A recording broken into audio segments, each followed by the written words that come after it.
ምልክቶች ሁሉ ተፈጽመዋል። ከዚህ በኋላ የምንጠብቀው ነገር ምንም የለም። የመነጠቅ ጊዜ ቅርብ ነው።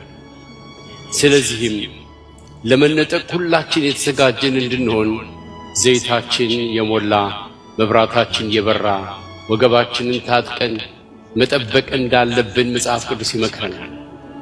እዚህን ቃል የምትሰሙ ወገኖች ሁሉ ግድ የለም ይቆያል፣ ገና ነው ብላችሁ አትታለሉ።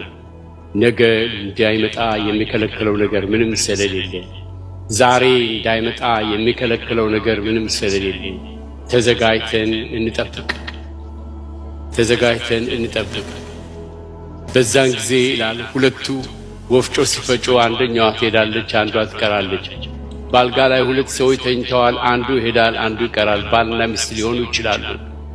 ስለዚህ ለጌታ ምጽአት ሁላችን በየቀኑ ልክ ዛሬ እንደሚመጣ ሆነን ተዘጋጅተን በይቅርታ መንፈስ በፍቅር ቃሉን በማንበብ በጽድቅና በቅድስና ዘይታችንን ሞልተን ከመንፈስ ቅዱስ ጋር ኅብረትን አድርገን የጌታን መምጣት መጠባበቅ ይኖርብናል።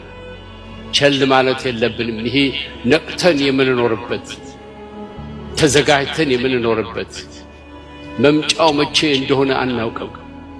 ልክ ሌባ እንደሚመጣ በየትኛው ሰዓት እንደሚመጣ እንደማይታወቅ እንደ ሌባ ነው የሚመጣው።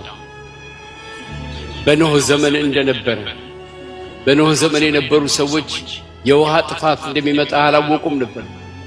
ዝናብ ሲዘንቡ እንደማንኛውም ቀን መስሏቸው ዝናቡ እስከሚያባራ ድረስ ጠብቀው ወደ ስራቸው ለመሄድ ወደ ቀጠሯቸው ለመሄድ ወደ ተለያየ ስፍራ ለመሄድ ሲዘጋጁ ቢያዩት አያቆም እየጨመረ እስኪያሰምጣቸውና እስኪገላቸው ድረስ አላቆምም።